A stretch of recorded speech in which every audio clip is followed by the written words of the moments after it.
Alright, welcome back everybody. In this video we're going to draw a complete graph of y equals quantity x squared minus 5x plus 6 over the quantity x squared minus 9. We're going to go through all of our steps and find all the important information along the way to help us to create this complete graph. So first off, we need to figure out where y is equal to 0. And y is equal to 0 where the numerator is equal to 0 but the denominator is not. So we start by setting the numerator equal to 0, and we can factor this. And so we've got that the numerator is 0 at x equals 2 or x equals 3. Now I test those in the denominator to make sure the denominator is not 0 there, and it works fine for x equals 2. But for x equals 3, the denominator is equal to 0, which means that there's not actually a root there. There's going to be a discontinuity in the function. So for our roots, we have only one, 0.2, 0. Then we move on to our y-intercept. We substitute 0 into the original function.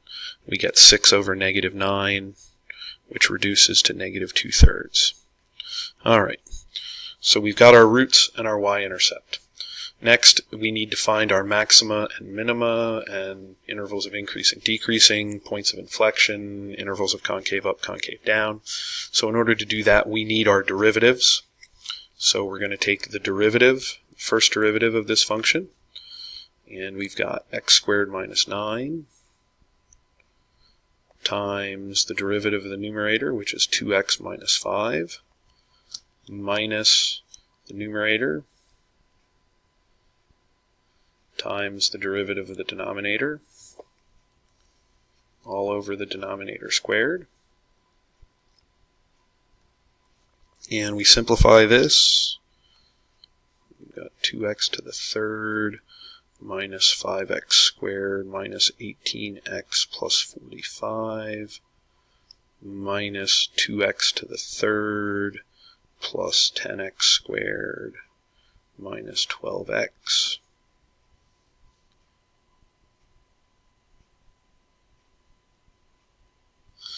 And simplifying that, oops. Come on, eraser. There we go. And simplifying that, we end up with, let's see, the 2x to the thirds cancel each other out. We end up with negative 5x squared. No, pardon me, positive 5x squared.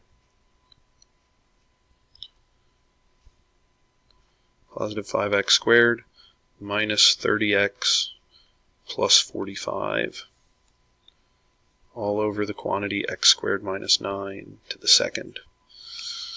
So we're going to use that derivative to figure out where this graph is has maxima and minima and is increasing and decreasing.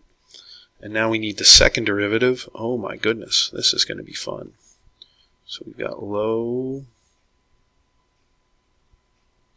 times the derivative of high minus high. I don't even know if I'll be able to fit all this on this line. Times the derivative of low, which is going to be 2x squared minus 9 times 2x.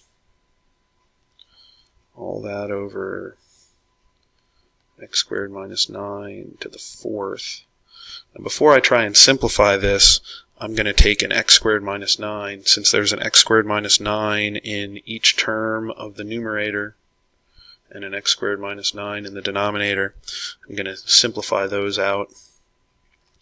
And this turns into x squared minus 9 times 10x minus 30 minus 4x times the quantity 5x squared minus 30x plus 45. All over x squared minus 9, the quantity cubed. And man, this is a doozy. We've got 10x to the third minus 30x squared minus 90x plus 270 minus 20x to the third plus 120x minus, or plus 120x squared minus 180x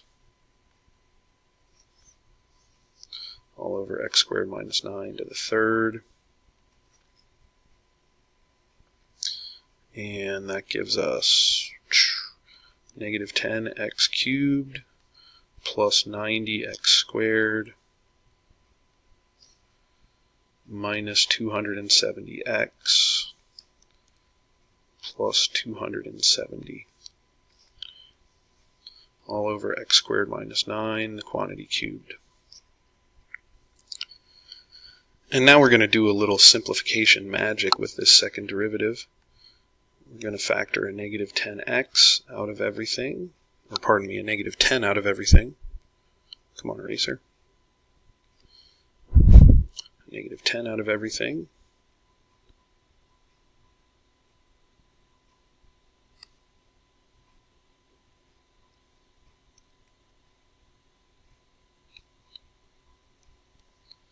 And I'm also going to split the denominator,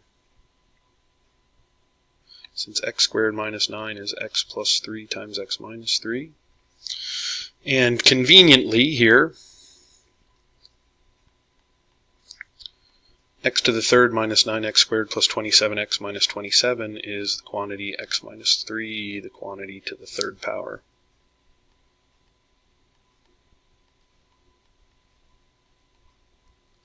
And so we can simplify our second derivative to be negative 10 over quantity x plus 3 quantity cubed. So we have our second derivative, and way back here we have our first derivative. And we're going to use those to find our intervals and our maxima, minima, etc. Alright, so we need to find where y prime is equal to 0. So I'm going to look at the numerator of y prime.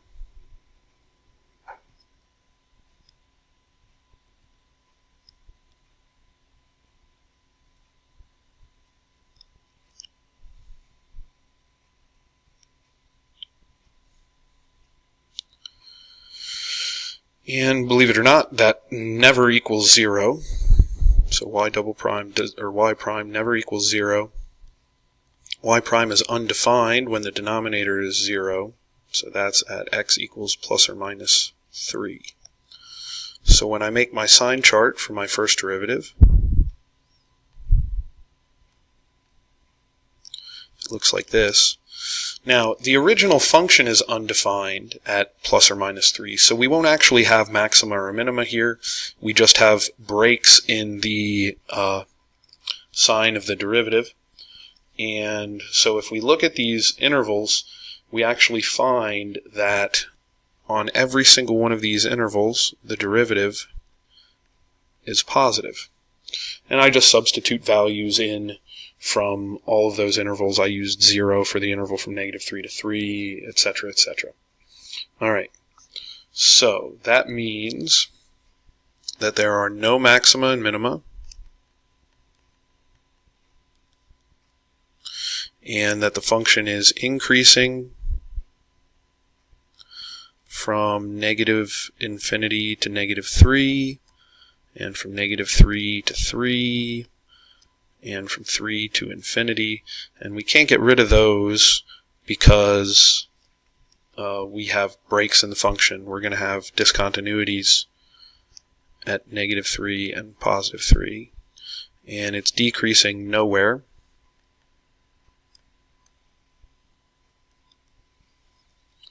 Same thing when we look at the second derivative, or similar thing. Y double prime never equals 0. Y double prime is undefined at x equals negative 3. So again, there's going to be a discontinuity in the original function there. And if we analyze the value of the second derivative, we see that it is going to be positive on this interval and negative on this interval. And so the graph is concave up, from negative infinity to negative 3, and concave down from negative 3 to infinity. So we have all of the maxima, minima, there are none. We have all the points of inflection, there are none. We have all of our intervals of increasing, decreasing, concavity, we have our roots, we have our y-intercept. The last thing we need to do is consider the discontinuities, and the original function is discontinuous at x equals 3 and x equals negative 3. So we're going to find the limits as x goes to 3 from the left and as x goes to 3 from the right of f of x, and the limits as x goes to negative 3 from the left and negative 3 from the right of f of x, and figure out what's going on with these discontinuities. I have my original function still. No, I don't. I have my original function.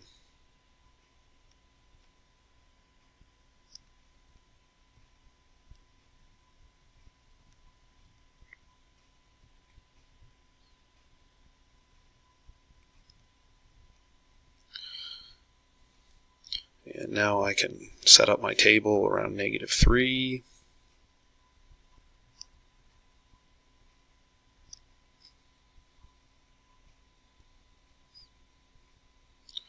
And I see that coming from the left at negative 3, it goes to infinity, and the right, negative infinity. So we have a vertical asymptote at x equals negative 3.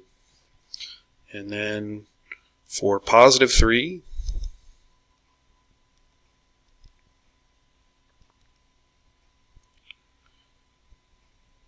it approaches 1/6. So we have a removable discontinuity at 3, 1/6. The last thing we need to do is we need to find the limit as x goes to infinity of the function and the limit as x goes to negative infinity of the function to see if there are any horizontal asymptotes.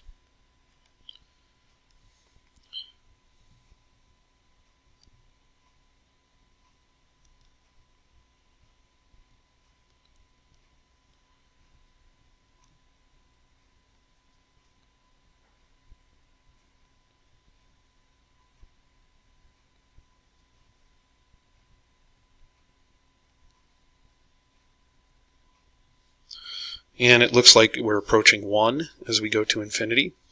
Same thing happens as we approach negative infinity. So we have a horizontal asymptote at y equals 1.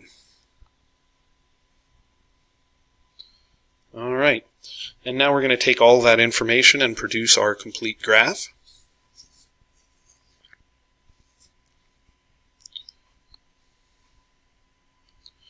Alright, and we don't need much of a scale here. We can go 5 units in each direction. And here, counting by ones everywhere here. So we have a root at 2, 0, y-intercept at 0, negative 2/3. We have a removable discontinuity at 3, 1/6. We have a vertical asymptote at x equals negative 3 and a horizontal asymptote at y equals 1. And the graph is concave up from negative infinity to negative 3 and increasing, which means that it has to be in this region up here. And it's concave down and increasing over here. And there's your complete graph of y equals the quantity x squared minus 5x plus 6 over the quantity x squared minus 9. Alright, that's it for this video. See you guys next time. Have a great rest of your day.